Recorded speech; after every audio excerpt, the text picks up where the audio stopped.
Hello everyone, welcome to Jyotsna study zone. Friends, last video में हम लोगों ने बीपीएससी 3.0 2024 में जो एग्ज़ाम होने वाला है टीजीटी पीजीटी म्यूज़िक टीचर का, उसके लिए हम लोगों ने कुछ इम्पोर्टेंट क्वेश्चंस देखे थे। आज के सेशन में हम उसके आगे कुछ और इम्पोर्टेंट क्वेश्चंस देखेंगे जो कि इस एग्ज़ाम के लिए आप लोगों के लिए बहुत ही इम्पोर्टेंट होने वाले हैं। तो चलिए हम स्टार्ट करते हैं अपने आज के सेशन को। और अगर अभी तक आपने चैनल को सब्सक्राइब नहीं किया हुआ है तो प्लीज़ चैनल को सब्सक्राइब कर दीजिए और बेल आइकन को प्रेस कर दीजिए, जिससे कि चैनल पर आने वाली सभी इन्फॉर्मेशन सबसे पहले आपको मिले। इसके साथ ही साथ आप मेरे इंस्टाग्राम, व्हाट्सएप चैनल और टेलीग्राम चैनल से भी जुड़ सकते हैं। तो फटाफट इस वीडियो की लिंक को अपने दोस्तों को शेयर कर दीजिए, जिससे कि वो भी इस वीडियो को देख सकें। तो चलिए हम स्टार्ट करते हैं और देखते हैं आज के सेशन का पहला क्वेश्चन। पहला क्वेश्चन है, लौकी के लंबे तुम्बों को एक साथ जोड़कर बनाया जाने वाला संगीत वाद्य कौन सा है? लौकी के लंबे तुम्बों को एक साथ जोड़कर बनाया जाने वाला संगीत वाद्य कौन सा है? बुंगल, तरबा, पुंगी या नागफनी? लौकी के लंबे तुम्बों को एक साथ जोड़कर बनाया जाने वाला जो संगीत वाद्य है वो है तरपा। ऑप्शन 2, तरपा जो है लौकी के लंबे तुम्बों को जोड़कर एक साथ बनाया जाता है। यह एक प्रकार का सुशील लोक वाद्य होता है जो पश्चिमी भारत में जनजातियों द्वारा प्रयोग किया जाता है। इस वाद्य को तरपा नृत्य के साथ संगत में बजाया जाता है। पुंगी की तरह दिखने वाला यह वाद्य लौकी के तुरबों, बांस की लकड़ी का तथा गाय के सींग से बनाया जाता है। इसे पावरी भी कहते हैं। इस वाद्य को महाराष्ट्र के वर्ली चित्रकला में भी देखा जा सकता है। तो इस प्रकार अगर देखें तो इस क्वेश्चन का जो सही आंसर हो जाएगा ऑप्शन 2 हो जाएगा, तारपा। ये तरपा नहीं है, तारपा है फ्रेंड्स, इसको ध्यान रखिएगा आप लोग। तारपा सुशील वाद्य है जो कि तरपा लोक नृत्य के साथ बजाया जाता है। ठीक है, ये जो है वाद्य है तारपा और ये जो है वो है नृत्य, जनजातियों में प्रचलित है यह नृत्य। तो इस क्वेश्चन का जो सही आंसर हो जाएगा वो हो जाएगा ऑप्शन 2, तारपा। नेक्स्ट क्वेश्चन है, संगीत रत्नाकर के अनुसार मार्गी एवं देसी तालों की संख्या कितनी है? 113, 108, 125 या 120?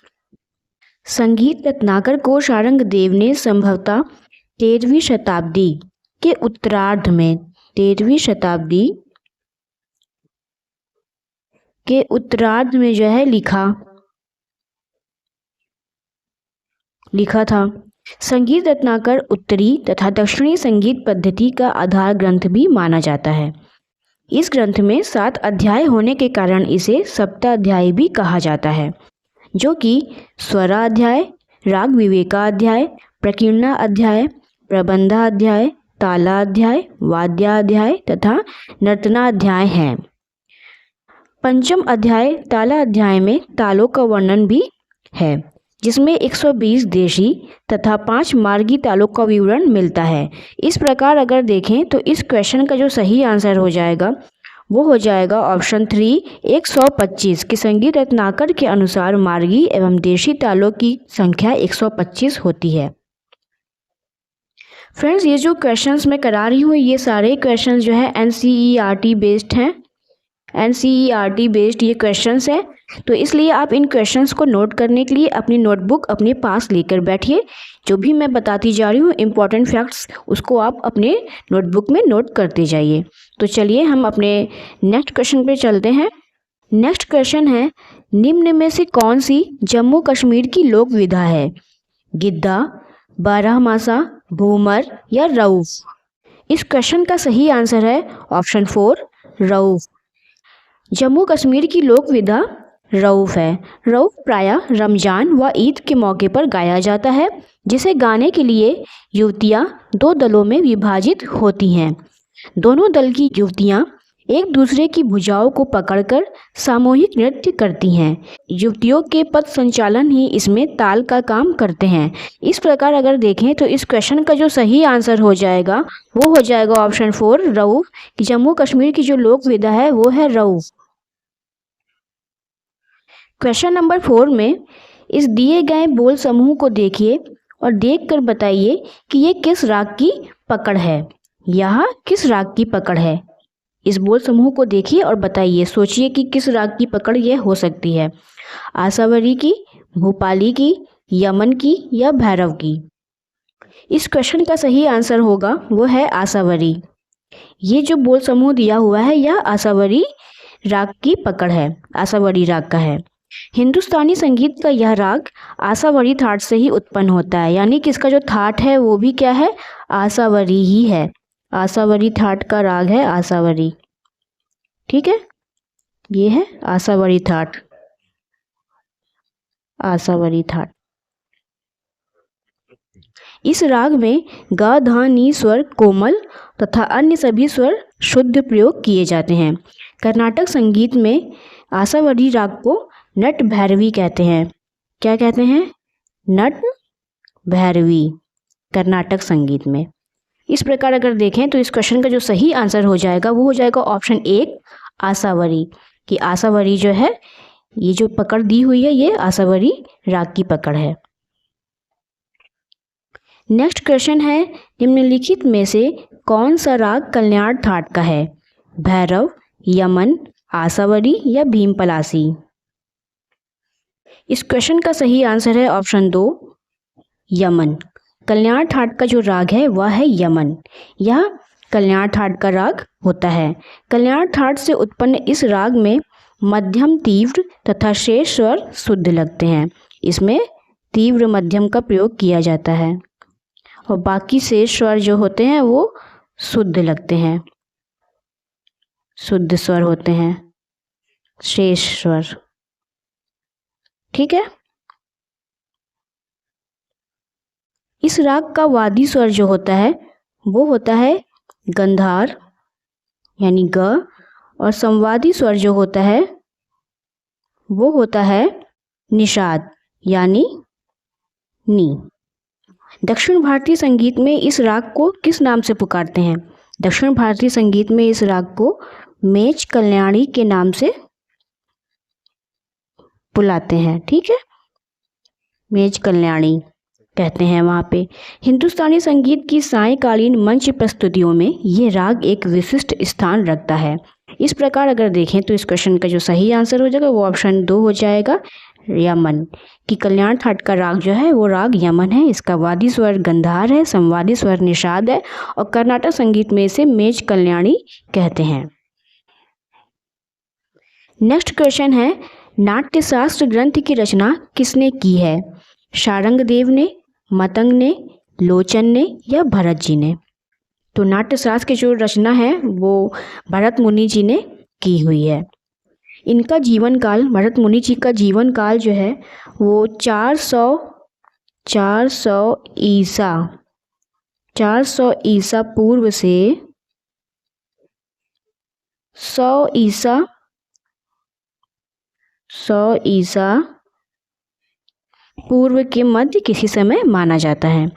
नाट्यशास्त्र में 36 अध्याय हैं, 36 अध्याय हैं। इन 36 अध्यायों में भरत मुनि ने रंगमंच, अभिनेता, अभिनय, नृत्य, गीत, वाद्य, दर्शक, दश रूपक और रस निष्पत्ति से संबंधित सभी तथ्य विद्यमान हैं इनके नाट्यशास्त्र में।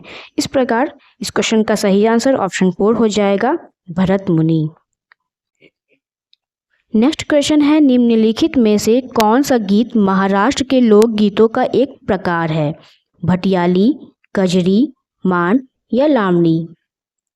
इस क्वेश्चन का सही आंसर है ऑप्शन 4 लावनी।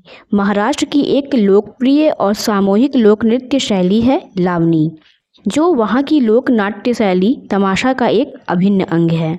लावनी में संगीत, कविता, नृत्य तथा नाट्य का अनूठा सम्मिश्रण होता है। इस प्रकार इस क्वेश्चन का सही आंसर ऑप्शन 4 हो जाएगा लावनी।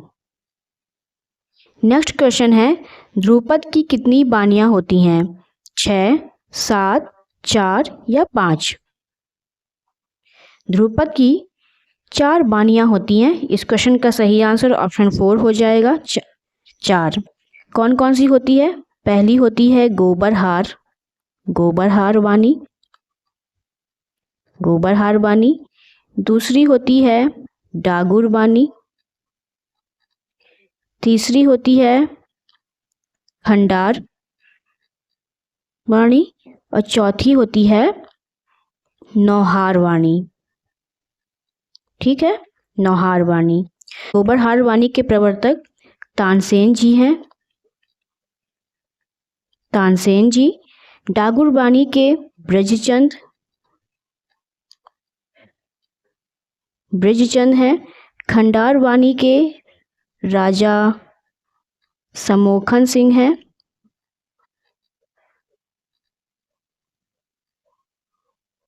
समोखन सिंह। और नौहार वाणी के जो प्रवर्तक हैं वो हैं श्रीचंद।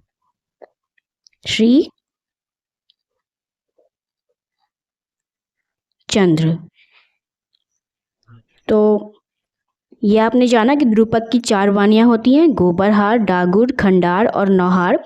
गोबरहार वाणी के प्रवर्तक जो हैं तानसेन जी हैं। डागुर वाणी के ब्रजचंद जी हैं। खंडार वाणी के राजा समोखन सिंह जी हैं और नौहार वाणी के श्री चंद्र जी हैं।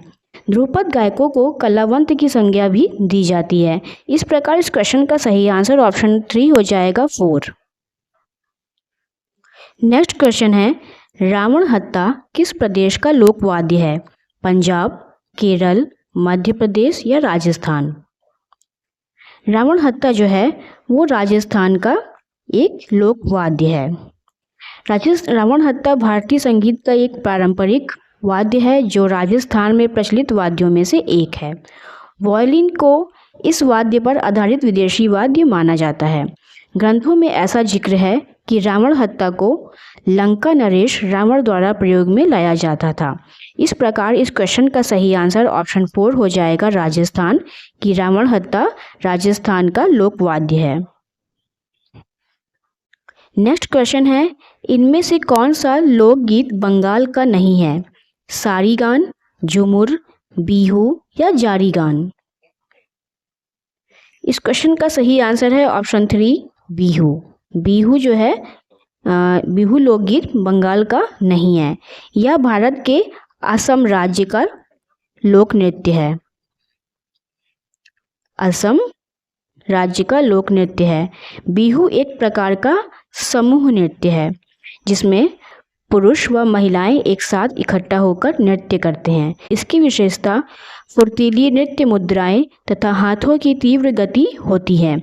यहाँ का परिधान इस नृत्य की विशेषता का मुख्य आकर्षण है। यह भारत के प्रसिद्ध नृत्य श्रेणी के अंतर्गत आता है। इस प्रकार अगर देखें तो इस क्वेश्चन का सही आंसर ऑप्शन 3 हो जाएगा बिहू। नेक्स्ट क्वेश्चन है, सोल्फा नोटेशन पद्धति में स्वरों को किस नाम से जाना जाता है?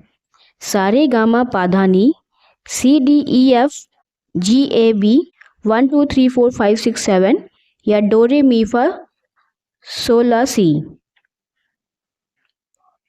हिंदुस्तानी संगीत स्वरों को सारे गामा पाधानी के नाम से जाना जाता है, जबकि पाश्चात्य पद्धति में इनके नाम डो रे मीफा सोला सी डो है।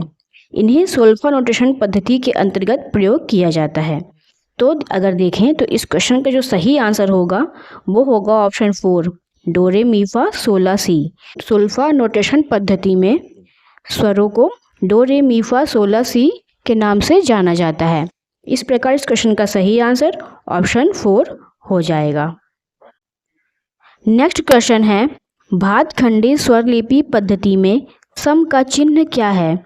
प्लस, शून्य, क्रॉस या अवग्रह का निशान यानी एस। तो भातखंडी स्वरलिपि पद्धति में स्वर का चिन्ह है क्रॉस। भातखंडी संगीत पद्धति के अनुसार सम को क्रॉस के चिन्ह से, खाली को शून्य के चिन्ह से तथा विभाग को ताल में आने वाली मात्रा की संख्या जैसे 1 2 3 आदि से प्रदर्शित करते हैं। जबकि पलुष्कर पद्धति के अनुसार खाली को प्लस के चिन्ह से, ये पलुष्कर पद्धति के अनुसार है खाली का चिन्ह। पलुष्कर पद्धति के अनुसार प्लस का चिन्ह जो है वो खाली के लिए, सम को हिंदी के 1 से दर्शाते हैं तथा पुष्कर पद्धति में विभाग नहीं होता है। इस प्रकार अगर देखें तो इस क्वेश्चन का जो सही आंसर हो जाएगा वो हो जाएगा ऑप्शन 3 क्रॉस, कि भातखंडे स्वरलिपि पद्धति में सम का चिन्ह क्रॉस है। नेक्स्ट क्वेश्चन है, केंद्रीय संगीत नाटक अकादमी की स्थापना कब हुई? 1950 में यानी 1950 में, 1952 1952, 1948 1948 या 1954 1954 में। केंद्रीय संगीत नाटक अकादमी की स्थापना हुई है वर्ष 1952 में। संगीत नाटक अकादमी भारत की पहली राष्ट्रीय अकादमी है जो संगीत, नृत्य व नाट्य को समर्पित होती है।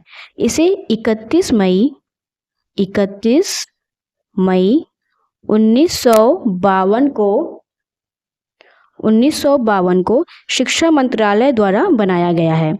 संगीत नाटक अकादमी के प्रथम अध्यक्ष डॉक्टर PV राजामन्नर रहे हैं। 11 सितंबर 1961 में इसे सोसाइटी एक्ट के अनुसार पुनः स्थापित किया गया। वर्तमान में यह संस्था संस्कृति मंत्रालय के अंतर्गत कार्यरत है। इस प्रकार अगर देखें तो इस क्वेश्चन का सही आंसर ऑप्शन 2 हो जाएगा कि केंद्रीय संगीत नाटक अकादमी की स्थापना 31 मई 1952 को हुई है।